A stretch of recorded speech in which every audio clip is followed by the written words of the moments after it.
দুই বোনে প্রচুর পরিশ্রম করতেছে 2 কাপ কফি বানানোর জন্য। এখানে দুধ জাল করা হয়েছে, 2 কাপ কফি তারা মায়ের জন্য বানাচ্ছে। আমাকে দুইটাই টেস্ট করতে হবে, কাঠটা বেশি টেস্টি হয়। ওনাদের হাত দিয়ে মিক্স করছে, আমাদের পাশে মেশিন নেই, তাই মেশিন নেই, তাই সেই লেভেলের যুদ্ধ চলছে দুজনের। দেখা যাক আজকে কার কফিটা সুন্দর হয় আর মজা হয়। এই হচ্ছে ছোট জনেরটার অবস্থা, আর এই হচ্ছে বড় জনেরটার অবস্থা। ওয়াও, সেই হয়েছে দুজনেরটাই মাশাআল্লাহ। এটা হচ্ছে ছোট মেয়েরটা, কি ইয়াম্মি হয়ে গেল কফিটা।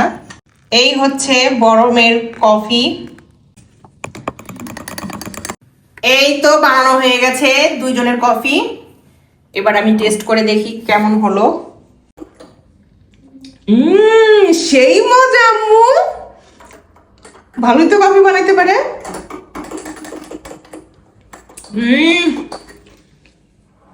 এখন থেকে প্রতিদিন বিকেলে বানিয়ে দিবা, ঠিক আছে?